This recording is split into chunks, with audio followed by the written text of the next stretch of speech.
Oi, galerinha, tudo bem? Estamos começando com mais um podcast. Hoje viemos entrevistar o Ricardinho, professor de Geografia. Hoje ele veio fazer uma palestra na nossa escola sobre racismo. E vou passar Um tema a falar... muito interessante, um tema muito... Como posso falar? Eita. Amplo. Fala um pouco sobre você. Uai, Uai!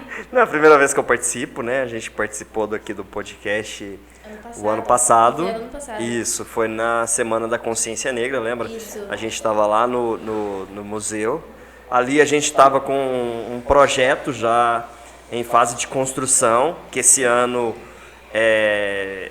construiremos um GT, que é um grupo de trabalho, para debater com os professores da rede, com a Fundac, com pessoas da sociedade civil que gostaria de participar, sobre construção de referenciais para a educação de relações étnico-raciais do município, né? O município não tem esses referenciais. O ano passado completou 20 anos da Lei 10.639, que é uma lei de 2003, né, que ela institula a questão do debate na escola. Ela quer que ponha nos currículos escolares a educação de relações étnico-raciais. Então, educação de relações étnico-raciais significa debater a história da cultura africana e da cultura afro-brasileira, e depois foi alterado também pela Lei 10.439, se não me engano, que incluiu o estudo da cultura indígena. Né? Então, ano passado, quando eu falei com vocês aqui do podcast, a gente estava ainda em fase de construção desse projeto. Agora a gente está tocando esse projeto, nós já temos 4, estamos indo para o 5º encontro com alguns professores da rede e com a Fundac, Dona Terezinha da Zambô tem participado com a gente também. A OAB também tem participado, é um ciclo de debates, e uma vez por mês a gente encontra, né, dentro desse GT. E eu comecei a produzir alguns materiais, algumas palestras para estarem visitando as escolas, né? Já tive no Gil e agora estou aqui com vocês. Foi para o 7º ano e a ideia é que a gente faça com o 8º, com o 9º. A gente deixar à vontade para as escolas para solicitar. A temática com o Gil foi a mesma de hoje, que eram os tipos de racismo que tem na nossa sociedade, né? A gente faz um pouco do resgate histórico do racismo, né, em relação aos negros, em relação à abolição da escravidão, e assim a gente vai contextualizando, fazendo um bate-papo com o 7º ano. Acho que vocês pegaram um trechinho, pouco, né? Então tá bem legal esse trabalho e bem potente, e um trabalho super importante, visto que a gente aí tem uma legislação federal para cumprir e praticamente a gente não apagou. Muito surgiu em função da Conceição Evaristo, né? Que o ano passado foi a temática, inclusive vocês tiveram grande participação aí da escola, foi bem relevante o trabalho aqui, né? Para debater. Sim. Nós estávamos pesquisando sobre você. Sim. Vimos que você é professor de geografia. Sim. Né? Você é formado, assim, por algum acaso, você é formado em mais alguma coisa? Mais alguma outra matéria? Sim, eu fiz geografia, fiz pedagogia também, né? E fiz mestrado, fiz especialização. Então eu estudei bastante, tenho uma vida calejada de estudo e continuo estudando. Eu acho que eu estava falando para os estudantes lá do 7º ano, os colegas de vocês, que no nosso país é muito difícil você romper o ciclo da pobreza, né? É muito difícil você deixar de ser pobre e virar classe média. É muito difícil você deixar de ser classe média baixa e virar classe média média. Classe média alta e elite, então, é muito difícil. Então, o estudo não te proporciona isso numa velocidade que talvez as pessoas imaginem, né? Infelizmente. Mas, pelo menos, tira você de uma condição social e coloca você numa outra condição social. Então, eu sempre acreditei muito nisso. Sim. E hoje eu posso falar que o estudo me tirou de uma situação social de pobreza, né, e conseguiu me colocar numa situação aí de classe média, digamos assim. Sim, mas infelizmente a nossa sociedade se conforta muito com o que tem, tipo, não quer melhorar. É um pouco cultural também, né? Fica só na mesmice, tipo, tá bom, e é isso. Eu não sei se é a sociedade. O problema muitas vezes é a oferta de oportunidade. Tá? Mas na maioria das vezes sempre tem. Mas ali, uma a aqui. oferta de oportunidade ela é muito limitada. Vamos imaginar, por exemplo, IFE. Vocês têm interesse de entrar no IFE, no ETEC? Né? Talvez vocês não, mas talvez algumas pessoas têm e não vão conseguir acessar, porque há um número limitado de vaga. Só um exemplo, por exemplo, de como que o acesso ainda às vezes é muito limitado. Né? Teria que ter vaga para todos? Não tem. Entendeu? É a mesma coisa em relação... Oi? É muita gente. É muita gente, entendeu? Então, a oferta de oportunidade, ela precisaria melhorar muito no nosso país. A gente tem oportunidade sim, não estou falando que não tem. E lógico que cabe a pessoa, a gente enquanto escola, enquanto sociedade, mudar essa cultura da busca pela melhoria.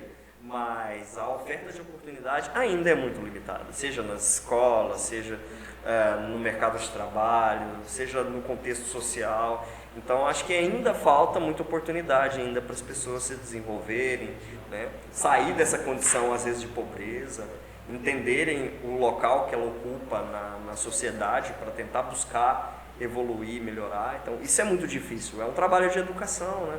Um trabalho cultural que a gente enquanto professor ainda está tentando, lutando para ver se coloca na cabeça dos nossos estudantes que não é impossível, que é possível, mesmo com essa oferta limitada de oportunidade. Sim. Então, se você tivesse a oportunidade agora de fazer mais algum mestrado, faculdade, qual seria? Ou não? Olha, eu acho que eu gostaria muito de fazer direito. Não sei se eu vou A encapar gente nessa estava área. conversando aqui, a gente elaborando as perguntas, a gente, assim, tipo, automático. Você tem muita cara de uma pessoa que faz direito. Porque você fala bem, Não, você assim, discute bem. Sim.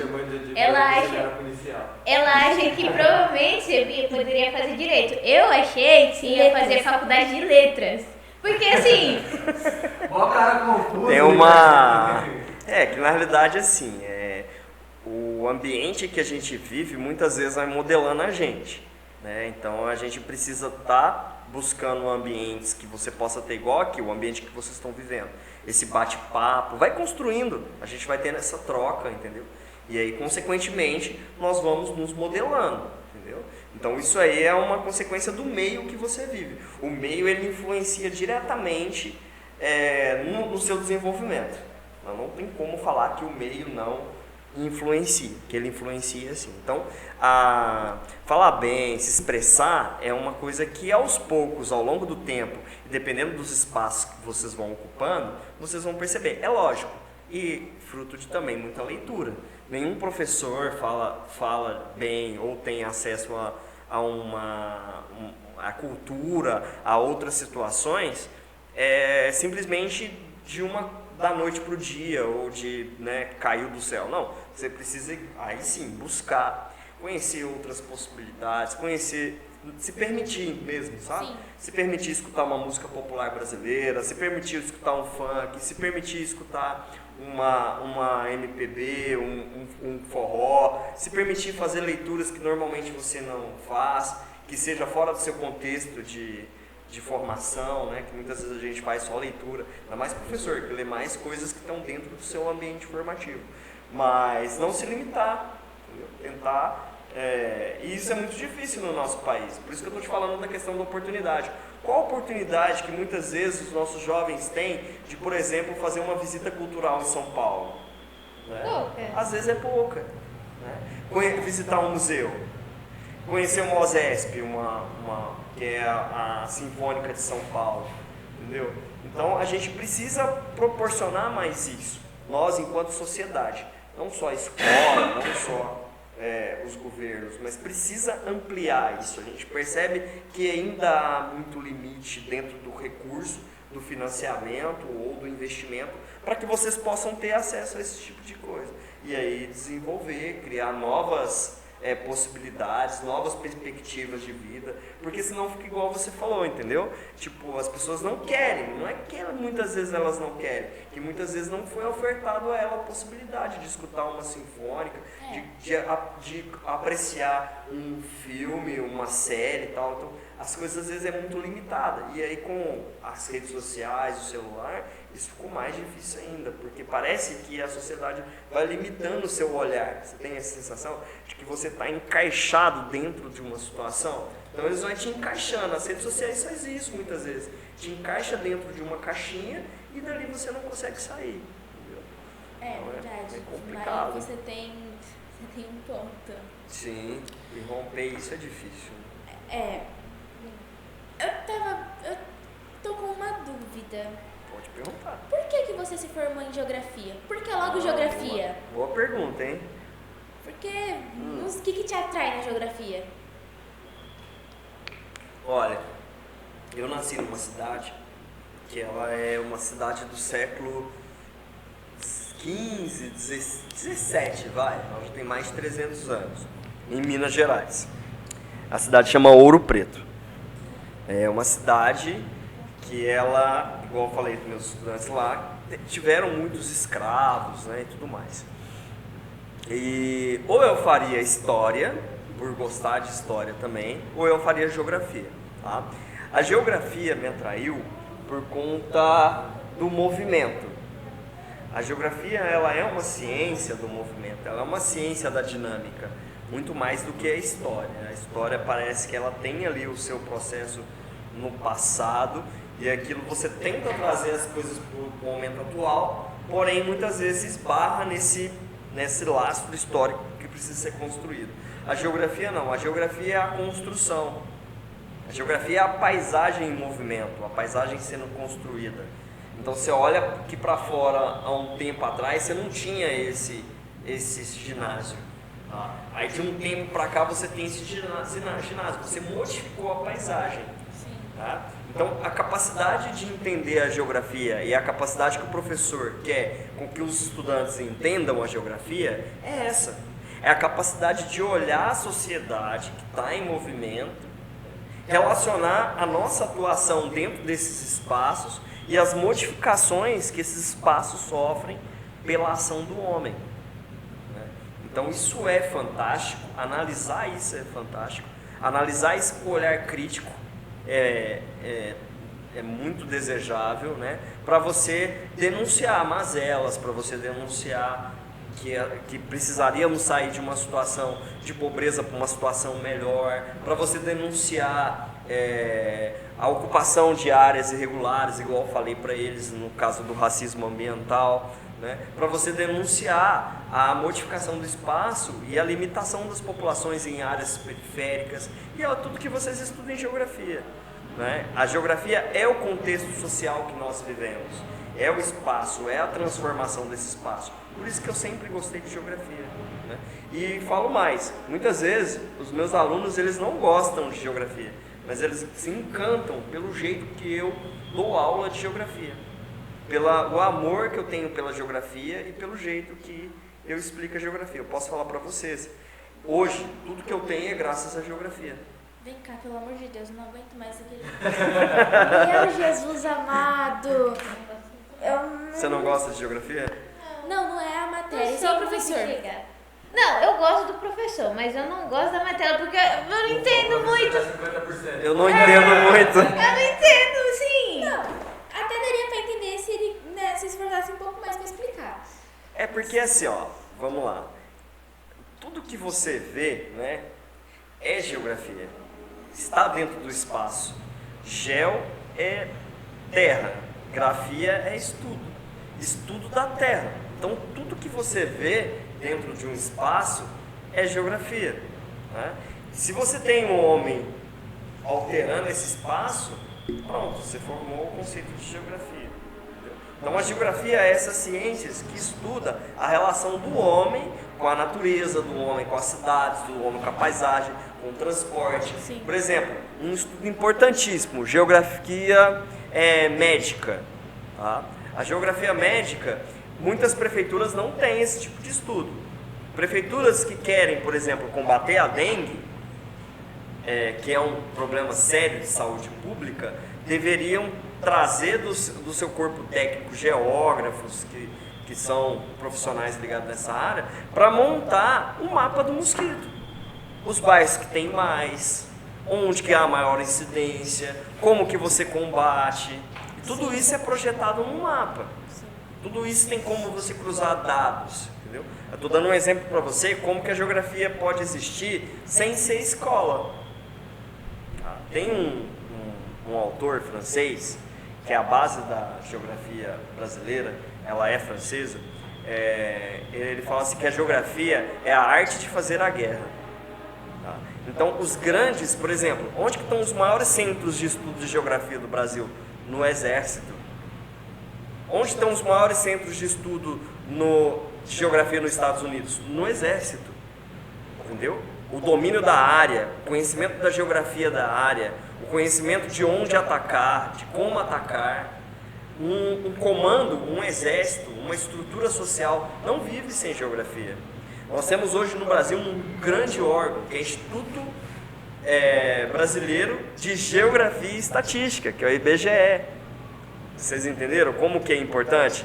Os dados, a coleta dos dados, mapear os dados. Lógico, cabe nós, enquanto professores, traduzir isso para vocês. Mostrar a importância da geografia dentro desse processo. Até mesmo no que eu faço hoje, que é trabalhar a questão do racismo, eu trago muitas coisas da geografia. O entendimento do povo, da onde que veio os africanos, da onde que saiu, do mapa da onde saiu. Né? E tudo isso faz muito parte do meu contexto de vivência, do meu contexto de experiência. Sim, tá? sim. Então, como nós estamos falando de escola também, né? Você já já presenciou algum racismo dentro da escola ou em sua aula mesmo? Boa pergunta. Então, normalmente eu já presenciei muitas situações, seja elas de racismo, seja ela de violência, principalmente contra as meninas, aquelas brincadeiras que os meninos pegam com muita força, que traz uma violência muito forte, né? Às vezes do seu contexto social, do seu contexto da sua família, e eles acham e as meninas acham que é brincadeira. Tá? Então eu já presenciei, e todas as vezes que eu presencio esse tipo de situação, eu paro o que eu estou fazendo, né? E eu acho que enquanto professor a maioria também tem essa atitude, a gente para e tenta trazer aquela temática para uma reflexão. Será que é isso mesmo? Né? Então, por exemplo, a última cena que eu presenciei nesse sentido foi uma cena de machismo mesmo, em relação a 2, 3 meninas. E elas questionaram, elas falaram assim: ah, mas professor, é todo dia assim? Aí eu falei: como assim todo dia? Não deveria ser assim todos os dias. Não deveria ser assim nunca. Né? Por quê? Porque no dia a dia, parece que não é, mas é agressivo. Né? Talvez esse menino que grudou no braço com força, que fez aquele tipo de brincadeira que envolve violência do homem contra a menina, talvez ali seja uma brincadeira, mas e lá no futuro? Isso vai ser uma brincadeira? Isso vai se perpetuar enquanto brincadeira quando ele se tornar adulto? Ou quando adulto ele será aquele homem agressivo contra as mulheres, que de repente vai cometer um crime? Dizem, Então, não sei se é verdade, sim. porque né, eu não tenho isso na minha casa, mas dizem que quando isso acontece, na maioria das vezes, principalmente com os meninos, é porque eles presenciam isso em casa. Isso, é verdade. Então não sei, aí olha a eles acham importância da escola. Então a gente faz esse tipo de palestra igual a gente fez hoje. Faz uma palestra sobre a questão do machismo na nossa sociedade, né, que é muito forte. Né? Então você tem um número muito alto de feminicídio, né, todos os dias. Tem né? um menino Então, no nono C. Cabe aqui a gente estar discutindo também, né? Tem um menino no nono C que ele manda Tem direto. denúncia. Não, é todo dia. Ele Eu vou manda as meninas lavar lavar louça. louça. Vai, mulher tem que lavar louça, tem que estar na pia. Você tem que ficar quieto também, você tem que ficar quieto. Não vamos citar nomes aqui, mas Então, mas é porque assim, a gente fala igual... ele sabe que é ele. Igual Pior que não é só ele. É igual, É a maioria dos é meninos igual lá, o fala isso. racismo recreativo. Vocês estavam lá na hora que eu estava falando do racismo recreativo? Não. Então, o racismo recreativo é um tipo de racismo em que transforma uma piada para estar agredindo uma pessoa. Tá? É a mesma situação. Piadinhas, brincadeiras. Por mais que pode parecer teoricamente inofensivo, isso vai alimentando uma cultura. A piada tem uma força muito grande. Né? Parece que não, mas ela tem uma força de comunicação. A gente fala assim, a piada não é uma brincadeira, a piada é uma coisa séria. Ela tem um poder de comunicação e persuasão na nossa sociedade que é uma coisa absurda. Né? Você pega, por exemplo, o show de stand-up comedy ou esses comediantes que têm milhões de seguidores. Sim. Eles têm muita força. A piada tem uma força muito forte. Uma força forte é ótimo. Uma força. Que a força forte é muito forte. A piada tem uma força de comunicação que assim, que a gente individualmente a gente não consegue lutar. A gente vai conseguir lutar se a gente tiver mais trabalho de conscientização. Que esse tipo de brincadeira, eu enquanto professor tenho que parar para estar fazendo a contextualização sobre esse aspecto. Tá? Por quê? Porque a gente sabe, hoje o lugar da mulher no mercado de trabalho, seja assumindo a responsabilidade da casa. Minha mãe, por exemplo, minha mãe solteira. Tem que fazer mamadeira todo dia. Mama África, né? Então, não tem essa referência ainda, né? Então, mas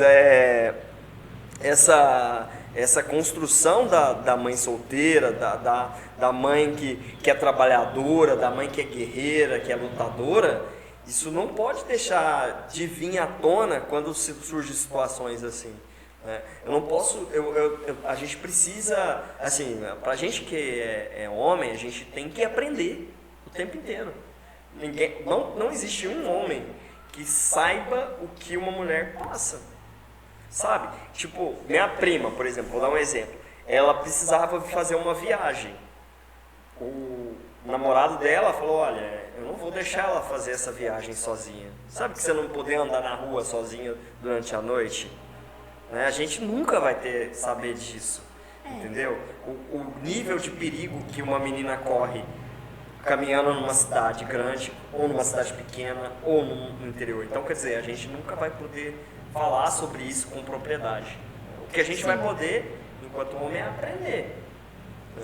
Sim. Eu nunca poder. Por exemplo, sobre racismo eu posso falar com propriedade maior, porque eu já sofri racismo algumas vezes, porque faço pesquisa sobre, leio livros e tudo mais. Então, sobre racismo eu posso falar com mais propriedade. Tem uma fala mais potente. Sobre a questão do machismo, eu posso falar também com alguma propriedade? Posso, no sentido de combater. Aliás, não posso, não devo. Tanto é que eu paro quando eu vejo situação assim em sala de aula, igual eu parei numa escola aqui, fazendo uma aula junto com um colega professora, a gente parou para debater a situação. Entendeu? Paramos para debater, conversando com eles. Olha, esse tipo de brincadeira que você está fazendo com sua amiga, isso vai se perpetuar até quando? Você já percebeu que o braço dela ficou marcado com a pegada forte que você deu aí? E que você não deve fazer esse tipo de pegada forte com ela, porque isso não faz sentido dentro de uma construção? Né? Então talvez ele trouxe de casa essa percepção, e aí cabe à escola fazer essa abertura de olhos, né? Para as pessoas começarem a enxergar. É lógico, a escola parece que luta uma cruzada, né, também, né? Tudo que quanto há a gente precisa estar enfrentando. E de fato, tudo quanto há a gente precisa estar enfrentando. É o único lugar, talvez, em que esses assuntos são debatidos. Porque, vejam bem, rede social, no contexto de casa, é raro. O único lugar que vocês travam debates como a gente está tendo aqui é a escola. Nem com o pai e com a mãe. Não, nem com o pai e com a mãe. Às vezes a gente não tem essa intimidade para estar conversando sobre. Graças a Deus. Ainda bem que você tem, mas não é uma condição que tem, assim, que seja. Na verdade é que a criança ou o adolescente passa mais tempo na escola. Na escola. Então, como posso falar? Ele vai pegar muita coisa da escola. Então, se eles estão fazendo isso na escola, então, pô. Mas também se a pessoa, se o adolescente for idiota o suficiente pra ver e não fazer a diferença, já não. Né? Ele precisa ter uma rede de influência, né? E a gente está pontuando algumas situações. Então, que nem por exemplo, a nossa escola é integral, né? Sim. Então a gente passa boa parte daqui. A gente passa boa parte do nosso tempo aqui. O que vocês vão ter como referência é o que a gente vive aqui. É isso. Que a gente vem 6 horas da manhã.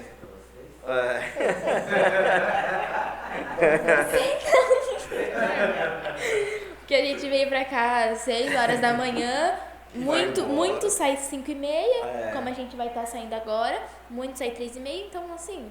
Sim. Que a gente, como posso falar? A gente acha certo que a gente vive aqui, né? Justamente. Então Que a gente- cabe a gente também, né? Tá trazendo essas palestras, trazendo Que às essas vezes- falas e tudo mais. Tem alunos que sim, eu já escutei, que tem mais intimidade com os próprios professores do que com os próprios Isso pais. acontece. Tem mais intimidade com, É o convívio. sei lá, uma ADI, É. falar com o diretor, do que com os Isso. próprios pais. Eu acho isso, na minha opinião, errado, né? Porque Então, os mas nossos é- melhores amigos eram pra ser nossos pais, É né? porque na realidade assim, a convivência, até não culpo muito os pais, porque a nossa sociedade, ela o que aconteceu? E lógico, não posso generalizar, tá? Sim. Os pais muitas vezes têm uma rotina de trabalho que é exaustiva, né? E hoje, com o celular ainda, para piorar, no momento talvez que o pai deveria estar dedicado à criança ali pequena, Tá mexendo no celular. o menino está mexendo no celular e o pai também está mexendo no celular. Então nós temos esse problema que é essa rede de relacionamento. Então muitas vezes cresce uma criança que ela não respeita o próprio pai. Né? Porque muitas vezes o pai também não respeitou aquela fase ali que precisava de um contato. Então você percebe que os pais onde há o respeito maior entre pai e filho é aqueles pais que eram mais próximos, que produzia espaços, de repente, para uma conversa, Sim, para sim, um sim, momento sim. de lazer, nem que seja para a igreja junto, né? A gente percebe que esses pais que têm esse relacionamento mais próximo dos filhos, os filhos que menos dão trabalho, né? Os filhos que Sim, vão sim, estar sim. participando, que não vão pro caminho de drogadição. Eu tenho isso na minha própria família. Assim, minha avó, ela não... Garantida ainda, né? Não, mas da minha Ah, mãe. Minha avó, ela não era mãe solteira, mas meu avô, ele trabalhava demais. Eles eram de Guarulhos e ele descia pra Caraguá direto. Ele Sim. chegou a ficar aqui, 2, 3 anos seguidos. Teve uma época que ele ficou, literalmente, quase a vida inteira da minha mãe, aqui em Caraguá. E quando ele subiu, minha mãe não reconheceu ele. É a vivência. Pra convivência. minha mãe era um estranho. Porque ela é a caçula. Sim. Os irmãos, tudo mais velhos, mais grandes, entendia que era pai e tal. Foi cumprimentar e ela, quem é? Entendeu? O ser humano, ele é convivência, né? Até que teve um dia que ele foi chamar a atenção dela e ela respondeu ele. Eita. Ela respondeu ele. Aí meu avô pegou e reclamou com a minha avó. Minha avó virou pra ele e falou assim: você não cuidou da sua filha. Você não teve convivência com essa filha. Ela vai te respeitar como? É isso, é convivência. Não tem como cobrar uma situação dessa sem ter convivência. E quer queira, quer não, a gente passa muito tempo na escola.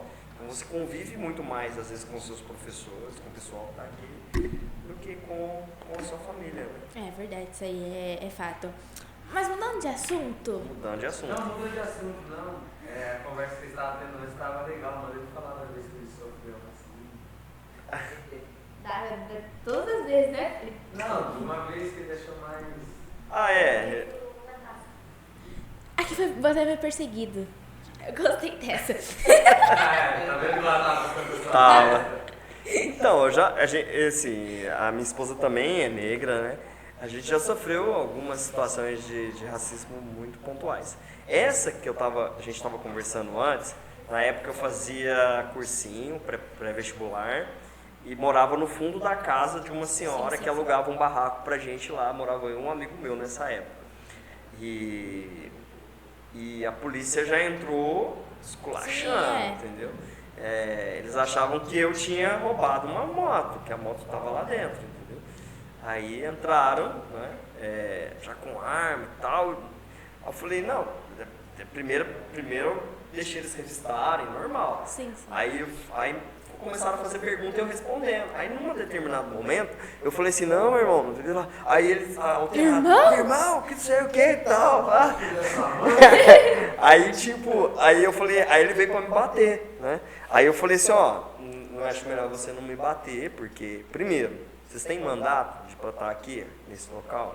Vocês estão dentro de uma casa já, a residência começa no portão, né? Então, acho que primeiro você tem que ter um mandato. Segundo, é flagrante, então você me mostra onde está, porque eu não tenho nada aqui. Né? Então, quando eu comecei a conversar com eles, eles perceberam que eu tinha um certo conhecimento, aí eles diminuíram, entendeu? Porque eles viram que poderia Então não era qualquer um, você não, tinha... Isso, que eu tinha um conhecimento, entendeu? Então, por isso que sempre eu conto, às vezes quando eu conto essa história para os meus alunos, eu falo da importância de estudar. Sim. Porque quando você estuda, você tem um vocabulário melhor, você sabe a legislação mínima, que é, para entrar em qualquer casa, a pessoa tem que ter um mandato de busca e apreensão. Né? Em determinado horário, precisa ter um mandato do juiz maior ainda, dependendo do horário, né? Por conta disso. E aí eles simplesmente não me bateram. Não me bateram. Aí assim, acalmou os ânimos, né? Porque eles viram que eu tinha conhecimento. E aí perguntaram se poderiam olhar na minha casa para ver. Aí já mudou, sabe? Perguntaram. Aí já não gritaram mais, perguntou se poderia olhar se tinha alguma coisa dentro da casa. Aí, como os ânimos baixaram e aí partiu para uma conversa, um diálogo, aí eu peguei e falei, não, vocês podem olhar, eles olharam e tal, pá. Aí, na hora da saída foi muito legal, assim, porque como eles viram que eles fizeram cagada, porque não tinha nada lá, eles pediram desculpa, né, é raro, e na porta lá tinha um monte de gente, um monte de vizinho, né. Aí, tipo, eu poderia processar eles por aquilo, por estar entrando na minha casa, que é propriedade, por mais que era aluguel, né, sem o mandato, sem o mandato. Aí, e ainda poderia dar um dano moral, porque muita gente estava vendo, eu fui exposto. Entendeu?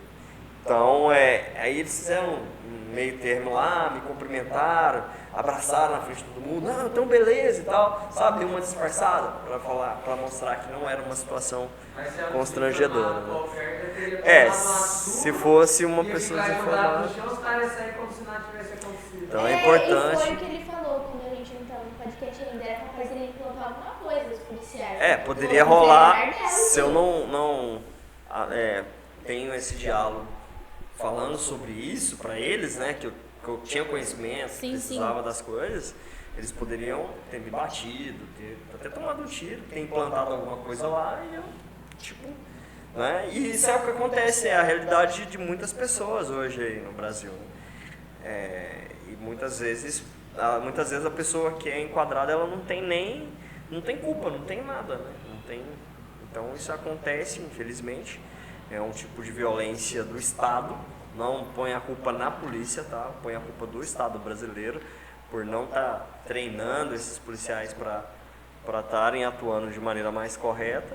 Né? Mas pessoa mesmo, né? Muitas vezes sim. A maioria das vezes é o estereótipo, né? Tem um policial que é um extra e outro que é o mais de boa. Mais simples, né? E muitas vezes o policial mais simples, ele é preto também, né? Engraçado isso, né? Tem uma pesquisadora que ela fala, inclusive ontem eu estava lendo sobre isso, né? Ela fala que hoje, assim, a maior parte da população de periferia que morre, às vezes, está envolvida com o tráfico, é preta, não tem jeito, é 70%. Né? E normalmente tem uma estatística também que mostra que quem mata, o policial que mata também é preto.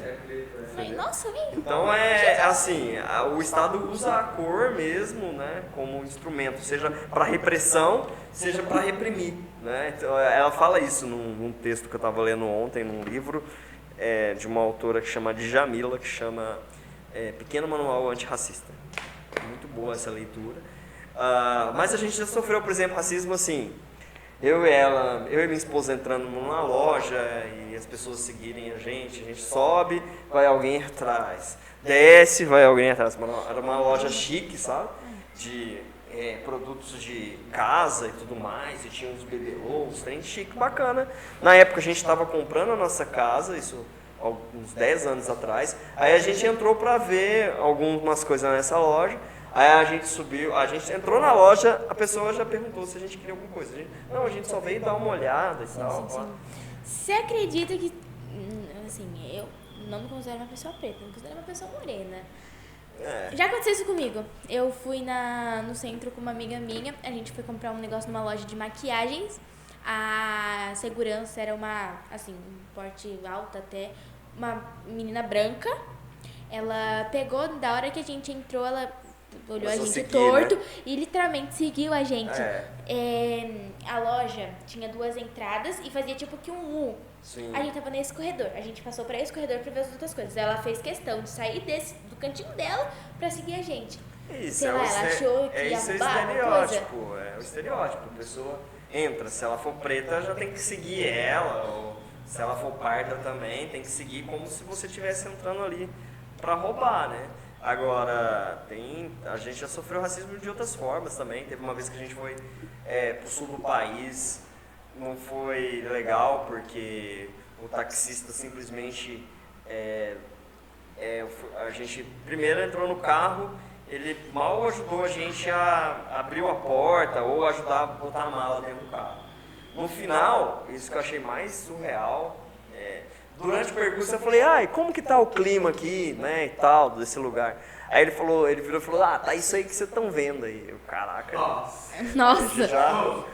Vou pedir um Uber. É um taxista, hein? Aí chegou no final da corrida, que a gente chegou era um hotel, né, que a gente ficou hospedado. A mala tava no porta-mala, ele nem desceu do carro, ele fez só assim, ó. Eu tive que pegar a chave, abrir o porta-mala do carro, tirar a mala, entendeu? E deu vontade de jogar no chão, né? Mas a gente não é mal educado. Então, isso aconteceu comigo e com a minha esposa, infelizmente foi em Porto Alegre, tá? Eu acho que a gente nunca mais volta em Porto Alegre. Porque é desagradável. Você percebe que ele, assim, você pediu o táxi por um sistema lá no aeroporto. Aí na hora que ele chegou, você já via que a cara dele, ele já não gostou. Já não, Você já não sabia. foi muito com essa cara. Aí você tentou quebrar o gelo, né, perguntando como é que tava o clima e tal, pra ver se o cara... Né, porque se for, eu sou mineiro, tá? Se você chega em Minas, entra num Uber, num táxi, pergunta como tá o clima, o cara te fala,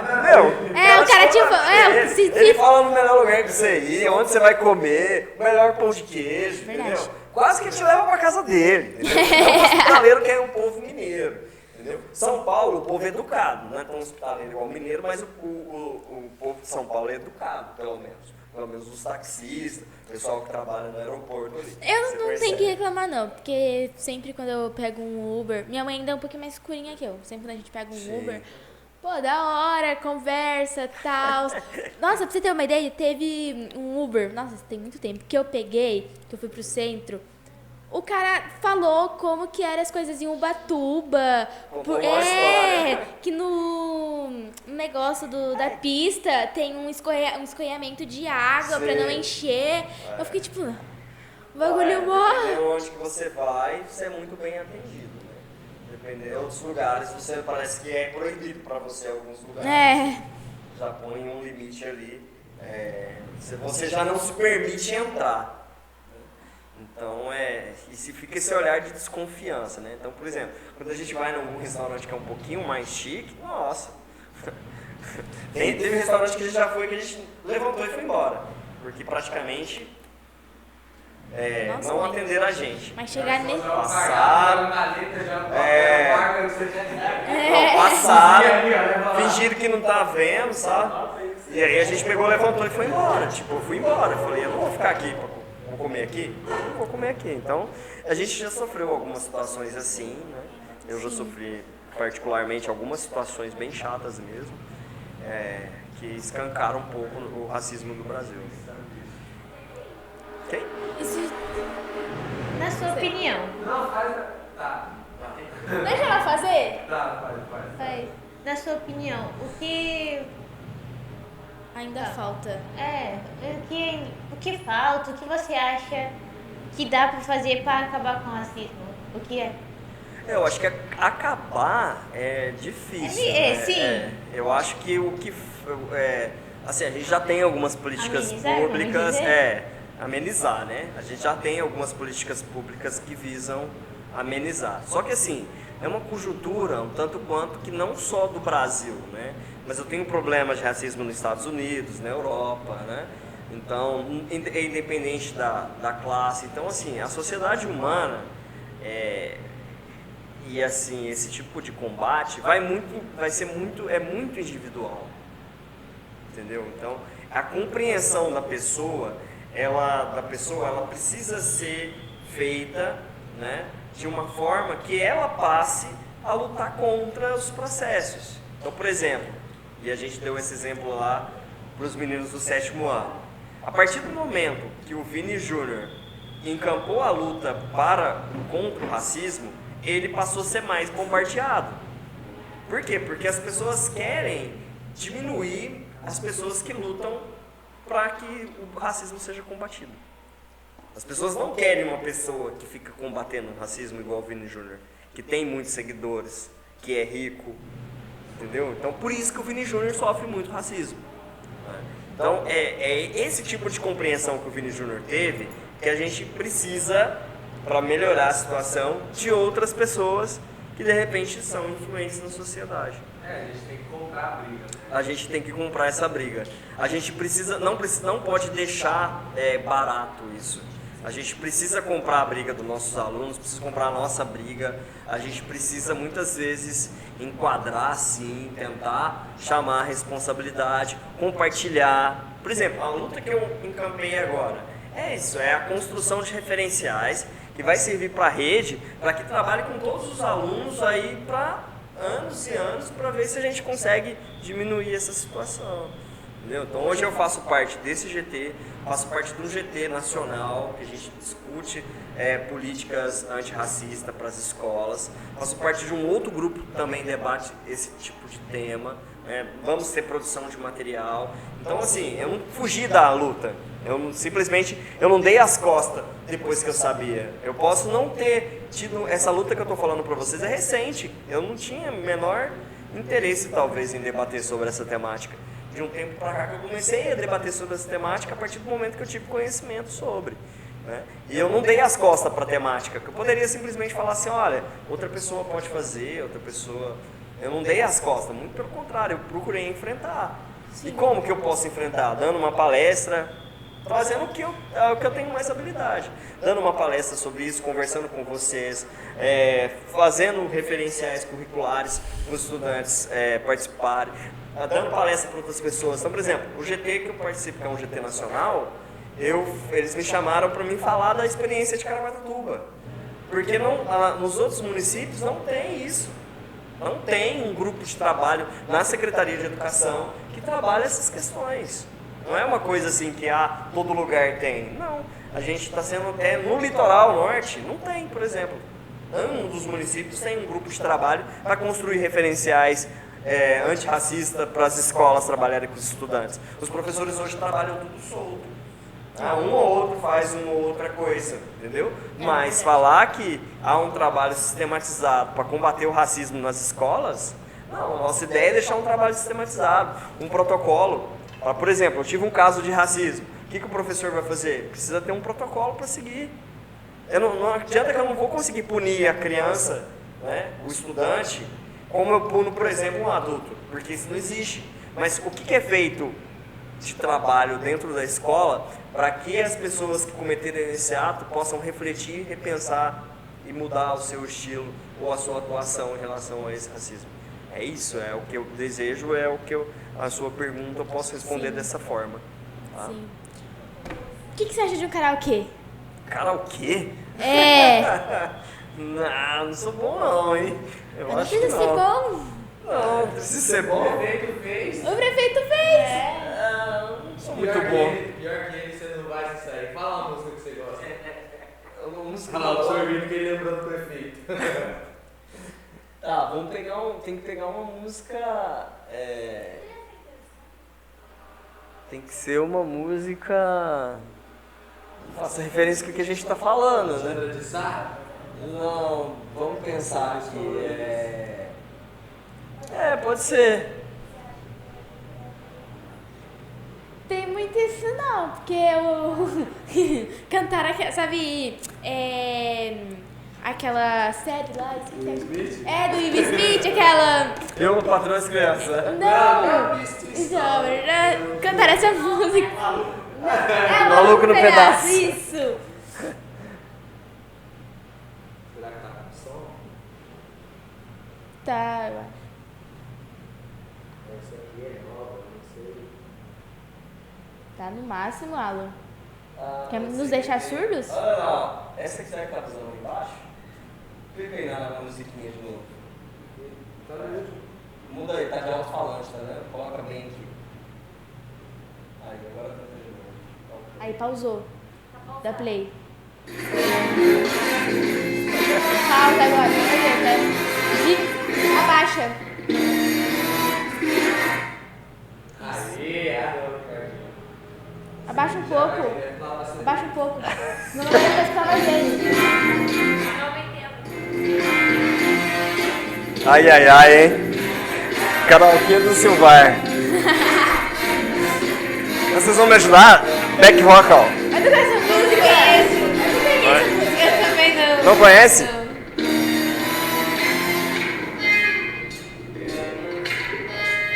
Cadê a letra?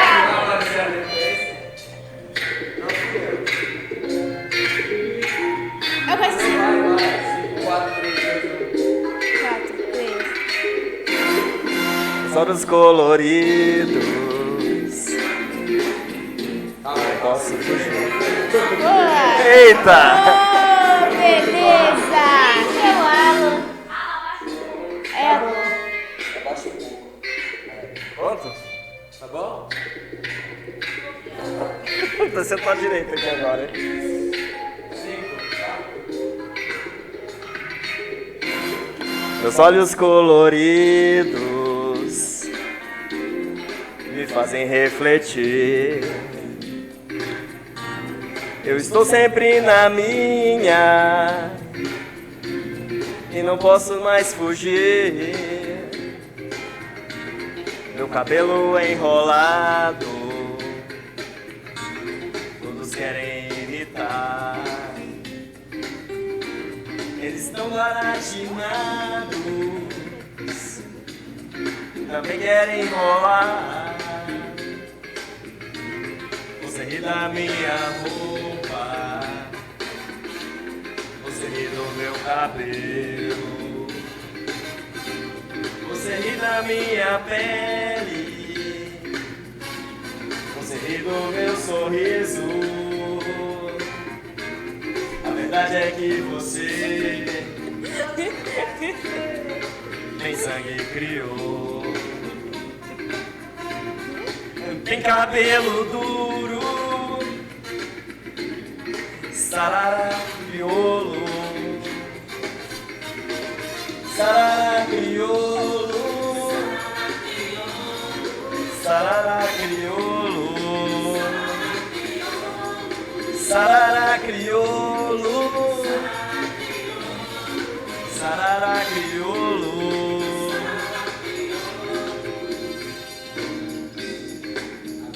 Eu acho que acabou. É a parte mais difícil, né, não? Ai, É a parte rapidona. Valeu! Parabéns. Ó, no papo mesmo. Vai no banheiro só porque ela tá de Na minha opinião, você foi ótimo.